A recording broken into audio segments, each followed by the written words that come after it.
Hi, my name is Gregory and welcome back for a new video on the Secondhand Club. In today's video I want to review with you the GMT Master II Batman and why I think this is the best GMT that Rolex has ever released. Let's go!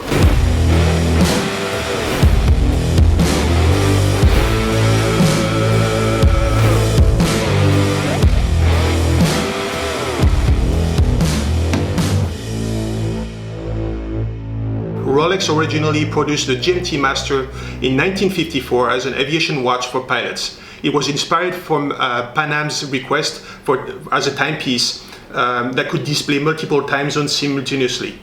Ever since, it has been a popular watch among travelers and watch collectors. Like many other Rolex watches, the GMT Master II with the reference 126710 BLNR is known under the nickname of the Batman. Some people like to call it the Batgirl with the Jubilee bracelet. I like to stick it to the Batman.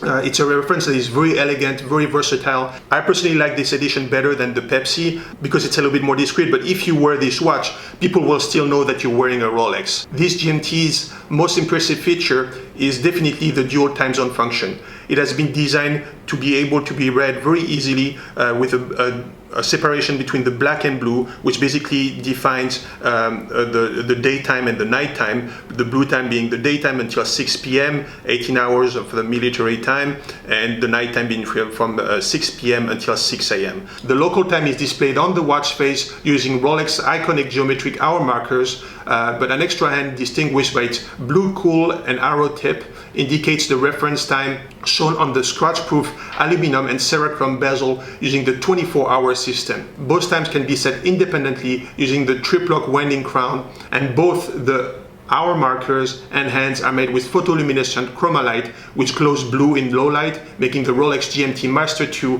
highly readable in all conditions. To my opinion, the GMT Master II stands out from other GMTs because of the Jubilee bracelet. I personally really like the Jubilee bracelet because it dressed up this watch, which is already very sporty. I also like to wear it with a leather strap to basically wear it down a little bit, make it a little bit more casual. If I'm wearing a suit or a sport jacket, I can play with different strap colors to make the watch pop. It's a very versatile watch that could definitely be a one Rolex watch collection. If I had to have only one watch, it would probably be this timepiece. No, don't get me wrong, if you give me a Daytona ceramic, I'll go for it. But this timepiece is definitely a daily wear, not too flashy with the blue and red from the Pepsi. The Pepsi is absolutely stunning, but I really think that black and blue GMT is a little bit more versatile. I would get a little bit less tired if I had to wear this timepiece on a daily basis. This Rolex GMT comes with the new calibre 3285,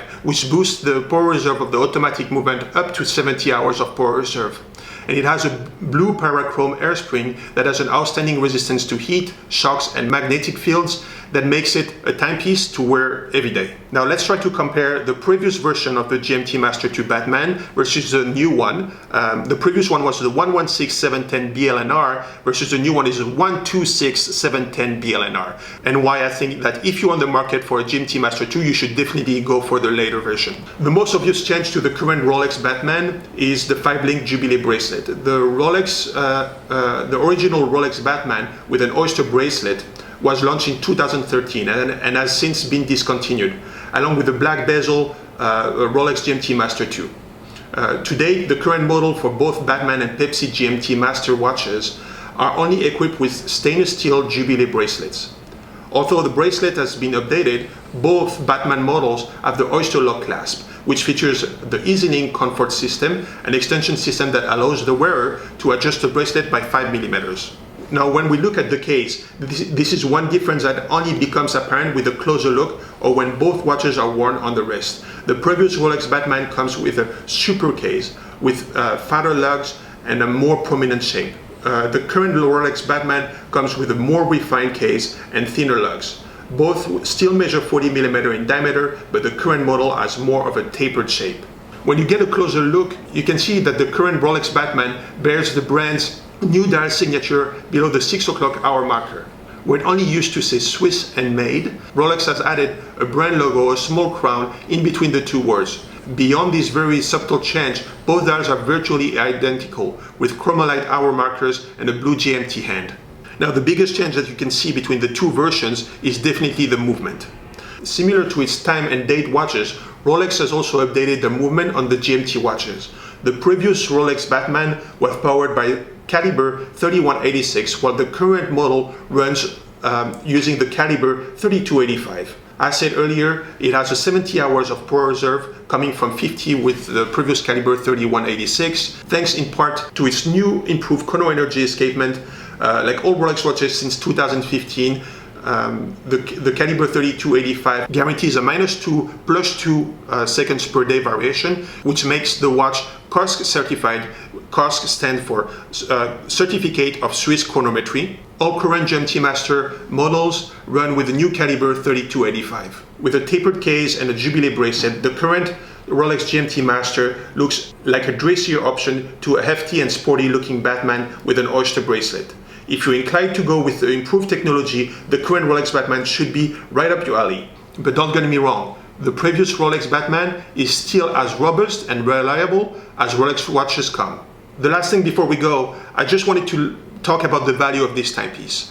If you have a little bit of cash aside and you want to go for your first Rolex or add a GMT to your collection, definitely the GMT Master II Batman 126-710, it's a contender. Now, in terms of price, the timepiece is going today just above $18,000 for a brand new condition, box and papers. I know it is a lot of money, but in order for you to get it from an authorized dealer, you would probably need to spend a lot more cash on things that you don't really want, that will lose value over time, versus a watch that you can grab right now, park your money in this timepiece, enjoy it, take care of it, and eventually you will get at least the money that you paid for. This wraps it up for me. If you need help sourcing a GMT Master II or any other watch, feel free to contact me. You have my email information, or go directly on our website, thesecondhandclub.com. If you like watches, please like this video and subscribe. Once we reach 100 subscribers, one lucky winner will win a nice travel pouch. We are dropping a video every Sunday at 12 p.m.